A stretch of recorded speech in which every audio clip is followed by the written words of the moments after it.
नमस्कार प्रिय दर्शकों, एक बार फिर आपका स्वागत है हमारे YouTube चैनल प्राचीन ज्ञान सच्चा ज्ञान में। प्रिय दर्शकों, आज फिर नया वीडियो नई जानकारी लेकर हम हाजिर हुए हैं। दर्शकों, आज की कहानी बड़ी मोटिवेशनल है और एक सच्ची घटना पर आधारित है। प्रिय दर्शकों, आज की कहानी मेरठ के एक छोटे से गांव की है। प्रिय दर्शकों, ये कहानी आपके दिल को दहला देगी। ये कहानी एक भाई और बहन की कहानी है। प्रिय दर्शकों, इस वीडियो को अंत तक देखिएगा ताकि आपको संपूर्ण जानकारी हासिल हो। प्रिय दर्शकों, एक भाई जब वेश्या से मिलने के लिए कोठे पे जाता है तो कोठे पे जाने के बाद वो देखता है तो दंग रह जाता है। उसके पांव तले जमीन खिसक जाती है। कोठे पे जब वो लड़का एक वेश्या से मिलने के लिए जाता है तो वेश्या की जगह अपनी बहन को पाता है और वो लड़का बड़ा दंग रह जाता है, बड़ा आश्चर्यचकित रह जाता है। प्रिय दर्शकों, वीडियो शुरू करने से पहले जो लोग हमसे नए जुड़े हैं वो लोग हमारे चैनल को सब्सक्राइब करें, बेल आइकन ऑन करें, अच्छे कमेंट किया करें ताकि हर आने वाले वीडियो का नोटिफिकेशन सबसे पहले आपको मिले और प्रिय दर्शकों आप उसका फायदा उठा सकें। शुरू करते हैं प्रिय दर्शकों आज की प्यारी सी कहानी, ये प्यारा सा वीडियो। प्रिय दर्शकों, ये कहानी मेरठ के मुकुंदपुरा गांव से शुरू होती है। प्रिय दर्शकों, मुकुंदपुरा गांव में एक बहुत ही इज्जतदार व्यक्ति रहा करता था। अन्न धन की कोई कमी नहीं थी। बहुत ही लोकप्रिय और सम्मानित व्यक्ति था। प्रिय दर्शकों, उस व्यक्ति के एक पुत्र और एक पुत्री थी, यानी एक बेटा और एक बेटी थी। वो व्यक्ति अपने बच्चों को अच्छी पढ़ाई लिखाई करवाता है, अच्छी शिक्षा ग्रहण करवाता है। प्रिय दर्शकों, लेकिन वो व्यक्ति अपने बच्चों को ज्यादा पैसा नहीं दिया करता था। लड़के को तो फिर भी पैसे दे दिया करता था, लेकिन लड़की को वो व्यक्ति पैसा नहीं देता था। लड़की जब भी अपने पिता से पैसे मांगती तो उसका पिता अपनी लड़की से कहता था कि तुम्हें जो जरूरत हो आप मुझसे बोल दिया करो। जो भी चीज की, जो भी सामान की आपको आवश्यकता है वो मुझे बताया करो, मैं तुम्हें ला के दूंगा। प्रिय दर्शकों, इसी तरीके से उन लोगों का जीवन गुजर रहा था। अब काफी दिन निकल जाते हैं। लड़की भी कॉलेज में पढ़ने के लिए जाती और लड़का भी अलग कॉलेज में पढ़ाई करने के लिए जाया करता था। प्रिय दर्शकों, जब लड़के लड़की बाहर निकलते हैं, घर से बाहर निकलते हैं, तो प्रिय दर्शकों उनके खर्चे भी बढ़ जाते हैं, क्योंकि लड़का हो या लड़की सभी के यार दोस्त हो जाते हैं, यार दोस्त बन जाते हैं। और यार दोस्तों को पार्टियां देना, कभी क्या कई प्रकार के खर्चे होते हैं। अब उस व्यक्ति की लड़की भी अपने पिता की इन हरकतों से परेशान हो जाती है, क्योंकि उसका पिता अपनी बेटी को पैसा नहीं देता था।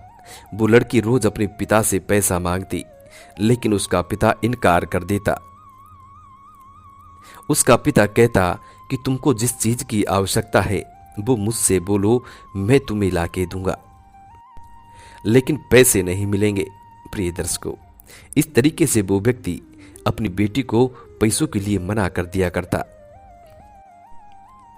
प्रिय दर्शकों, जब लड़के लड़कियां यार दोस्तों के साथ उठते बैठते हैं तो उनके शौक भी बड़े हो जाते हैं और खर्चे भी बड़े बड़े होने लगते हैं।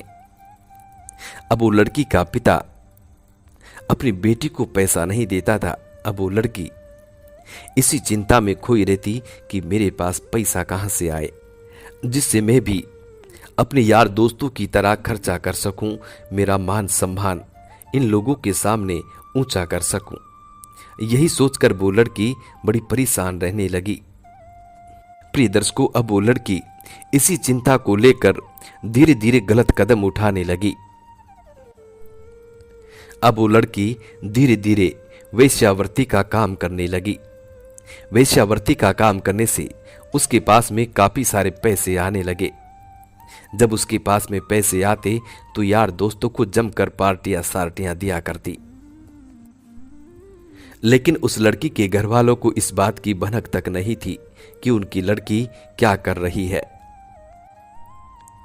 प्रिय दर्शकों, इसी तरीके से काफी समय निकल जाता है। अब वो लड़की महीने में 2-3-4 दिन वेश्यावृत्ति का काम किया करती और खूब पैसा कमाती और अपने यार दोस्तों के साथ मजे से एंजॉय किया करती।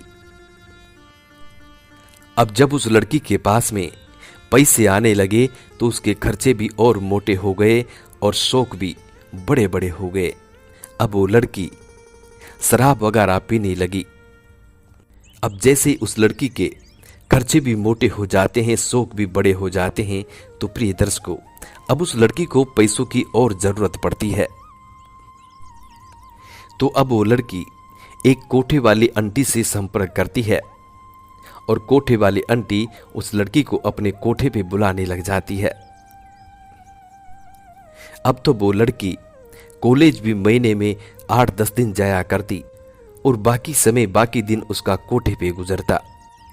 प्रिय दर्शकों, अब उस लड़की को कोठे पे रहना और वेश्यावृत्ति का काम करना एकदम रास आ गया था।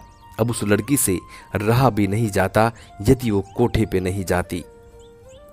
उसका दिल और मन बड़ा बेचैन हो जाता। अंत में उसको कोठे पे जाना ही पड़ता। प्रिय दर्शकों, अब एक दिन उसी लड़की का भाई उसी कोठे पे आता है और आंटी से एक लड़की की मांग करता है।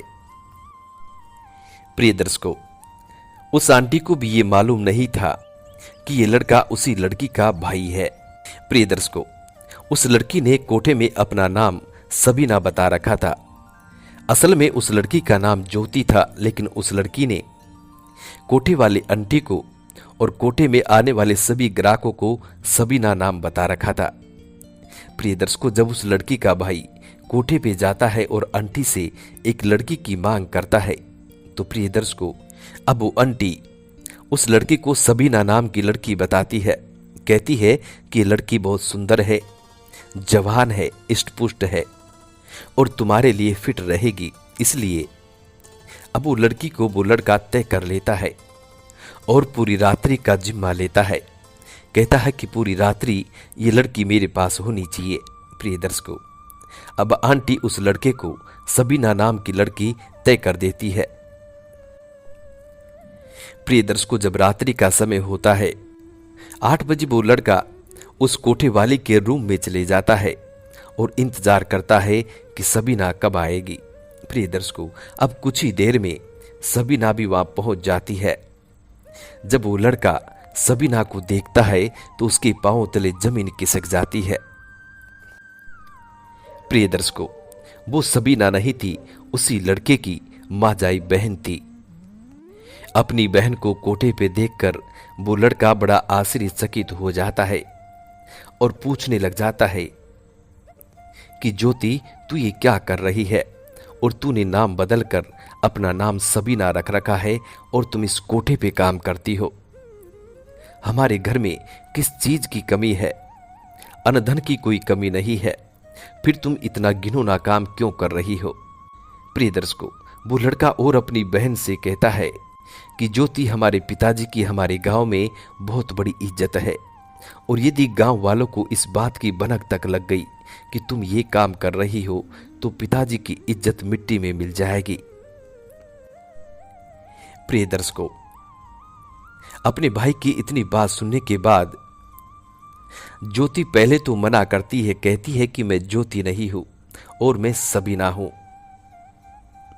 तुम्हारा गलत भ्रम है, तुम्हें भ्रम हो रहा है, तुम पता नहीं किस ज्योति की बात कर रहे हो। मेरा नाम सबीना है और मैं इसी कोठे पे रहती हूं, इसी कोठे पे काम करती हूं और ये वेश्यावृत्ति का काम करना ही मेरा पेशा है। प्रिय दर्शकों, तब वो लड़का अपनी बहन सबीना से कहता है कि मेरी बहन के हाथ में एक निशानी है, अपना हाथ दिखाओ, तभी मैं मानूंगा कि तुम सबीना हो, ज्योति नहीं। प्रिय दर्शकों, अब वो लड़का अपनी बहन को पकड़कर और उसके हाथ में वो निशानी देखता है। निशानी देखने के बाद फिर वो बेहोश हो जाता है। अब उसकी बहन पानी उसके मुंह पे मारकर अपने भाई को होश में लाती है। होश में लाने के बाद अब वो लड़की अपने भाई को वो सारा वृत्तांत सुनाती है। कहती है कि पिताजी मुझे पैसे नहीं देते हैं और मुझे पैसों की सख्त जरूरत थी, इसीलिए धीरे धीरे मुझे ये घिनौना काम करना पड़ा और मैं ये वेश्यावृत्ति का काम करती हूं। लेकिन आज तुम मेरे ग्राहक हो, नहीं तो तुम मेरे भाई हो और नहीं मैं तुम्हारी बहन हूं। तुम एक मेरे ग्राहक हो, इसलिए दिल खोलकर जो करना चाहते हो वो कर सकते हो। और एक वेश्यावृत्ति का काम करने के नाते मेरा ये कर्तव्य बनता है कि मैं अपने ग्राहक को संतुष्ट करूं। प्रिय दर्शकों, अब दोनों बहन भाई एक ही कमरे में पूरी रात भर रहते हैं और वो सब कुछ करते हैं जो उनको करना चाहिए था। प्रिय दर्शकों, जब सुबह होता है, दिन उगता है, तो दोनों अलग अलग हो जाते हैं। भाई अपने घर को आ जाता है और बहन भी अपने हॉस्टल में चली जाती है। अब उस लड़की का भाई अपने पिता को वो पूरी घटना सुनाता है। तो प्रिय दर्शकों, अब उसके पिता से रहा नहीं गया और वो आत्महत्या कर लेता है। प्रिय दर्शकों, उसके पिता के खत्म होने के बाद दोनों बहन भाई भी आत्महत्या कर लेते हैं। प्रिय दर्शकों, पूरा परिवार खत्म हो जाता है, उनके पीछे कोई नहीं बचता है। प्रिय दर्शकों, ये कहानी एक सच्ची घटना पर आधारित है। जो माता पिता ऐसी गलतियां करते हैं, उन माता पिता को इस बात पर गौर करना चाहिए कि बेटा हो या बेटी, जब पैसों की जरूरत हो तो उन्हें पैसा देना चाहिए। यदि आप अपने बेटे बेटियों को पैसा नहीं देते हैं तो पैसे की जरूरत में वो लोग कुछ ऐसा कदम उठा लेते हैं जिनका परिणाम ऐसा होता है। प्रिय दर्शकों, बच्चे बच्चियां ऐसे बिगड़ते नहीं हैं। बच्चे बच्चियों को बिगाड़ने वाला सबसे पहले अपना घर होता है, उनके माता पिता होते हैं। जिस जगह से बच्चे को अच्छे संस्कार मिलते हैं, उसी जगह से बच्चे बिगड़ जाते हैं और इतने बिगड़ जाते हैं कि उनका जीवन तबाह हो जाता है, उनका पतन हो जाता है। प्रिय दर्शकों, आज की ये स्टोरियां समाप्त होती है। यदि आप भी ऐसी गलती कर रहे हैं तो आज से इस गलती को करना बंद करें। हम उम्मीद करते हैं कि आज की ये कहानी आप लोगों को बेहद पसंद आई होगी और इस कहानी से आप ढेर सारे लाभ उठाएंगे। मिलते हैं प्रिय दर्शकों आने वाले नेक्स्ट वीडियो में। तब तक अपना ख्याल रखें। जी नमस्कार, धन्यवाद।